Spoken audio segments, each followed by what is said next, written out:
Ada ayat lain berfungsi sebagai rahmat. Tapi ingat, lil mu'minin, bagi orang-orang yang yakin, tanpa ragu. Jadi kalau kita ingin berinteraksi dengan Al-Quran, kaidah pertamanya jangan pernah ragu. Ya, Quran surah kedua ayat 2, dzalikal kitabu la raiba fi.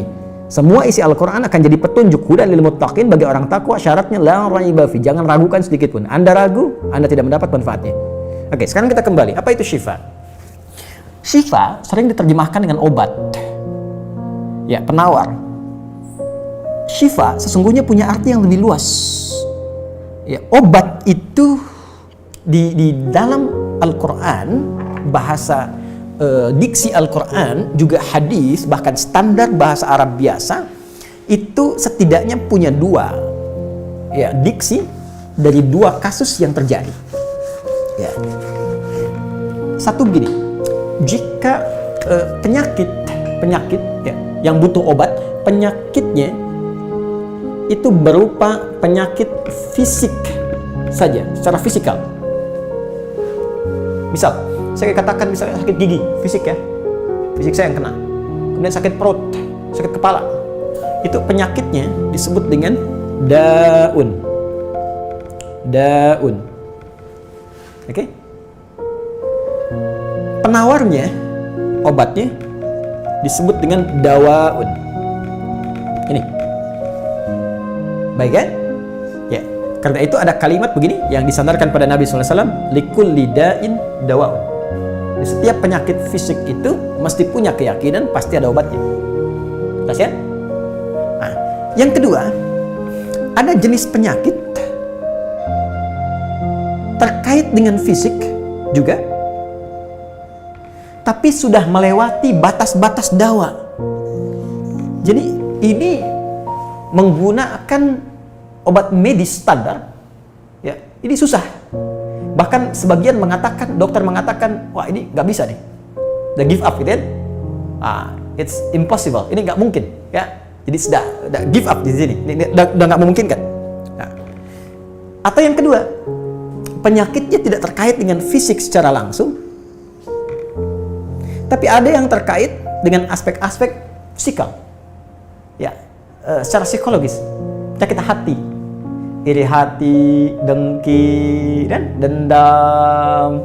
Dan itu juga berpengaruh kepada fisik, tapi sudah melampaui batas fisik. Orang iri hati kan fisiknya terganggu, kayak nak makan, kan? Ya, pusing, tidur, bahkan tidur pun masih nggak enak, ngigonya juga masih dengki juga, gara-gara kamu nih tidur. masih keluar kalimat itu, ya, nggak enak kan? Dan nggak mungkin berobat mencari dawa, nggak mungkin. Ya, silahkan cek ke rumah sakit, ada poli dendam. Poli iri hati, nggak mungkin, ya. Yang ada poli gigi, poli mata, kan?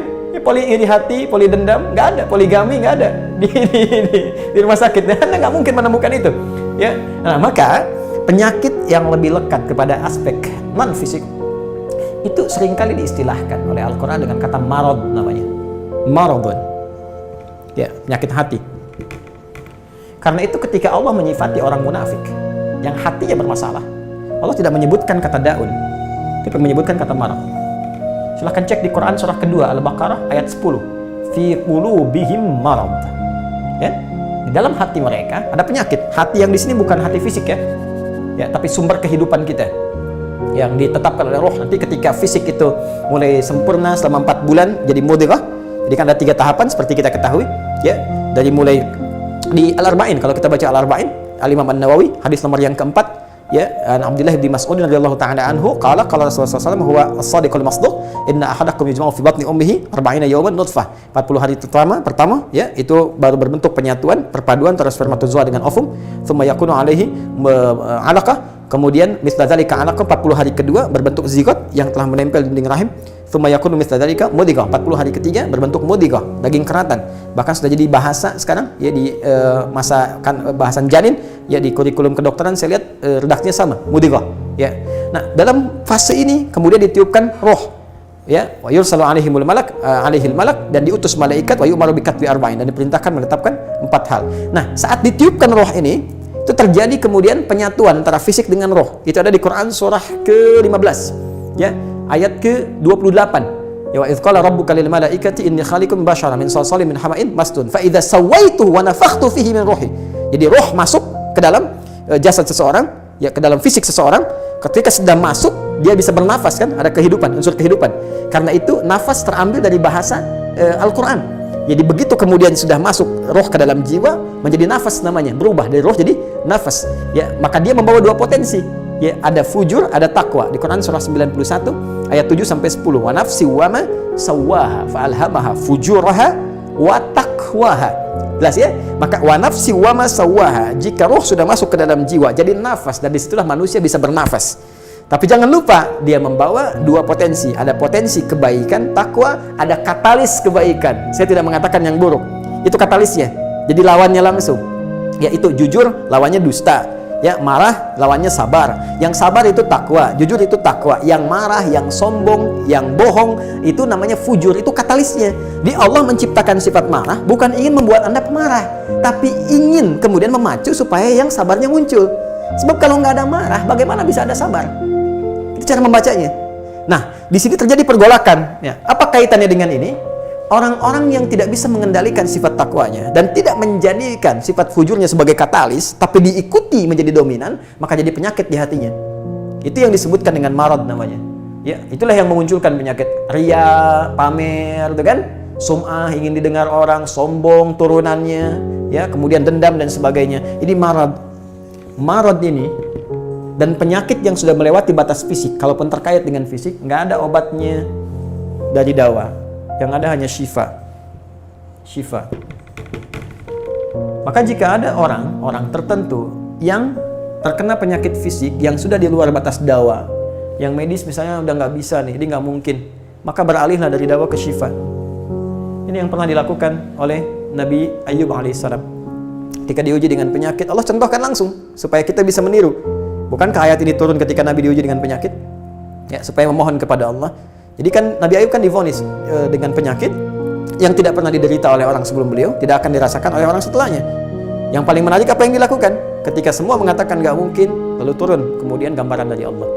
Quran surah ke-21 ayat 83 sampai 84. Wa ayyuba, pakai fathah loh, bukan dhamma, bukan kasrah.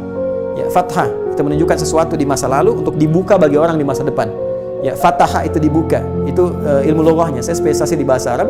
Jadi di antara makna itu fathah, kenapa ada fathah, ada dhamma, ada kasrah, itu ada maknanya. Wa ayyuba, dan kami buka kisah Ayub di masa lalu sebagai inspirasi untuk orang di masa depan. Idnada rabbahu anni masanni yadhurru wa anta arhamur rahimin. Ketika beliau mulai meninggalkan opini manusia dan mulai kembali kepada Allah dengan sangat kuat untuk spesifik memohon kesembuhannya. Ya Allah, penyakit ini sudah mengganggu saya. Untuk ibadah, itu poinnya. Untuk ibadah. Ya, ternyata kalau ingin disembuhkan dengan cepat, arahkan kesembuhan itu untuk niat kita beribadah. Kalau cuma pengen sembuh saja, jangankan Anda yang belum beriman pun kalau sakit pengen sembuh. Terus Anda tujuannya apa dari kesembuhan itu? Kalau cuma pengen minta dunia, apa dengan sakit belum cukup menjadikan Anda ingat Allah? Maka arahkan permohonan itu untuk kesembuhan supaya punya niat ibadah. Ya Allah, saya pengen sholat lagi. Ya Allah, saya pengen ke masjid lagi, pengen tahajud lagi. Mohon ya Allah, penyakit ini sudah mengganggu saya tahajud, saya pengen sholat lagi. Wa anta arhamur rahimin, sedangkan Kau yang paling sayang kepada saya. Kalau yang Maha Penyayang saja tidak menyembuhkan saya, kepada siapa lagi saya mesti memohon? Anda tahu apa yang terjadi? Begitu kalimat itu muncul dengan penuh kekuatan, keyakinan, visi yang benar, memanggil Allah dengan panggilan yang sangat halus, lembut, ya, terasa ke dalam jiwa, maka jawabannya tidak menunggu lama. Fastajabna lahu fakashafna ma bi min dhurrin wa atainahu ahlahu mithlahu ma'ahum rahmatan min indina wa dzikra lil 'abidin. Lihat ujung ayatnya. Kami langsung sembuhkan penyakitnya. Kami singkapkan semua rasa sakitnya. Kami kembalikan semua yang dia rasakan rugi. Biaya obatnya diganti dengan rezeki yang lain, kesulitannya dihilangkan, datangkan dengan yang lebih baik. Dan yang paling dahsyat, lihat ujung ayatnya. Wa dzikra lil 'abidin. Kami jadikan inspirasi, pengingat bagi hamba-hamba Allah yang soleh, yang diuji dengan penyakit yang serupa, maka amalkan amalan Ayub untuk mencari syifa. Ya, maka ini ikhtiarnya. Termasuk syifa, bisa mengobati penyakit hati. Nah, lalu sekarang apa terapannya? Karena disebutkan ada ayat-ayat Quran berfungsi sebagai syifa. Nah, ini yang digunakan sebagai zikir diantaranya. Apa itu? Tadi saya sampaikan Al-Fatihah. Ya, itu lengkap. Al-Fatihah itu disebut syafiyah. Surah syafiyah, surat penyembuh. Silahkan Anda buka semua kitab tafsir. Di antara fadilah surah Al-Fatihah, kisah pertamanya adalah kisah seorang kepala suku di Arab yang digigit kalajengking. Bayangkan, kalajengking Arab pada saat itu. Dan sudah kena racun dan sulit. Orang semua sudah give up, ini nggak mungkin. Ya, apa yang terjadi? Ditemukan sahabat Nabi secara singkat diketahui, ditanya ada yang bisa menyembuhkan, mereka berkata Allah yang menyembuhkan. Nabi kami bisa berikhtiar.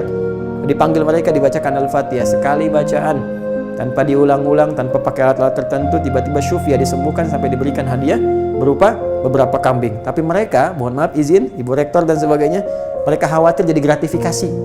Dibawalah kambing itu kepada Nabi, disampaikan, boleh nggak makan dari sini? Jawab Nabinya apa? Dari mana kalian tahu kalau surat itu bisa berfungsi menyembuhkan? Al-Fatihah. Tapi gimana cara baca Al-Fatihahnya? Karena dulu orang sekali baca sembuh. Sekarang orang 1000 kali malah nambah penyakit. Apa yang salah? Nah, berarti nanti ada terapan lagi ilmu yang lain, kan? Nanti ada surah ke-26, Asy-Syu'ara ayat 80 itu zikirnya Nabi Ibrahim. Biasanya saya praktekkan ini, ya termasuk dengan kawan-kawan, saya sampaikan kalau ada yang dirasa-rasa sambil dipegang, sambil kembalikan kepada Allah, baca wa idza maridtu fahuwa yashfin. Kalau saya sakit pasti Allah sembuhkan. Gak mungkin dititipi penyakit kalau nggak ada hikmah di balik itu. Jadi saya amalkan saat undang saya ke Kalimantan untuk ceramah, tiba-tiba ceramahnya ba'da maghrib, sore hilang suara. Hilang. Sama sekali nggak ada. Ya begitu sholat, ya kita sama amalkan tadi dengan penuh keyakinan, minta, ikhtiar juga, pakai fresh care gini, tapi kita minta, ya Allah, ya wa idza maridtu fahuwa yashfin. Kalau saya sakit pasti Allah sembuhkan. Gak mungkin ditugaskan kalau Allah gak berikan perangkatnya, pasti diberikan. Nah, tahu apa yang terjadi? Begitu ngimamin maghrib, suara keluar, serak-serak basah. Begitu tausiah, keluar sempurna. Ba'da isya nyambung, keluar sempurna. Habis ceramah, hilang lagi suara. Hilang lagi suaranya. Supaya disuruh istirahat, gak banyak nanya orang gitu kan. Tapi itu menarik. Dan puncaknya tadi, Quran surah ke-21 ayat 83 sampai dengan 84. Tergantung kasusnya. Kalau di kasusnya misalnya kasus mohon maaf ya terkait dengan kehamilan, nanti ada lagi yang lain ayat-ayatnya ya. Misal di Quran surah ketiga ayat 38 sampai 39, nanti di Quran surah ke-19 menjelang persalinan dari ayat ke-25 sampai dengan ayat ke-26, nanti di Quran pas kalau sudah berkembang janinnya, ada di Quran surah ke-7 misalnya ayat 189 dengan doanya dan turunan lainnya. Bahkan bisa diamati teman-teman yang di SPOG misalnya atau di kebidanan, ada nanti ayat-ayat spesifik Quran surah ke-22 ayat yang kelima, ya ada di Quran surah ke-23 Al-Mu'minunnya ya ayat 11 sampai 13 itu lengkap sekali. Kita bisa gali sampai ke situ. Itu yang kita maksudkan syifa. Jadi keluarkan ayat-ayatnya, tapi bukan sekedar dibaca, dalami isinya. Sehingga paham apa yang harus dilakukan. Karena di sini nanti ada konsep ikhtiar juga. Ikhtiarnya bagaimana? Ya, secara medisnya seperti apa dan pertolongan kepada Allahnya bagaimana. Terakhir Nabi pernah datangi seseorang, dia minta disembuhkan, ya Allah, ya Rasulullah, si fulan sakit, tolong sembuhkan. Kata Nabi, idzhab ila tabib, pergi ke dokter. Kata orang ini, Anda kan Nabi, tinggal berdoa disembuhkan. Jawab Nabi sangat elegan. Pertanyaan orang ini bagus, Anda Nabi, berdoa dikabulkan, pasti. Tapi jawab Nabi sungguh elegan. Kata Nabi, kesembuhan itu dititipkan di tangan para dokter. Jadi Nabi ingin memberikan satu isyarat, Anda tetap ikhtiar. Karena tidak selamanya Nabi akan hidup. Ya, karena itu dokter-dokter mesti belajar. Saya mendambakan dokter-dokter yang bisa belajar dari Quran juga. Saya mengharapkan nanti ada dokter mata yang hafal, ya, misalnya ayat-ayat tentang doa, ayat tentang mata, ya, riset tentang ayat-ayat mata, hadis-hadisnya apa, sehingga Anda bisa menerapkan resep-resep yang indah. Ya, waduh, kenapa nih dok, mata saya nih nggak bisa dikontrol nih, sakit. Kenapa? Saya kalau ngelihat tetangga beli kulkas sakit, kan nggak bisa dikasih obat tuh ya. Anda bisa kasih resep Quran surat sekian, ayat sekian, sekian. Nah, itu yang banyak kejadian sekarang. Ya, orang matanya sehat tapi tidak bisa membedakan mana milik dia, mana milik orang lain. Demikian juga dengan yang lainnya. Itulah syifa. Wallahu ta'ala a'lam bishawab.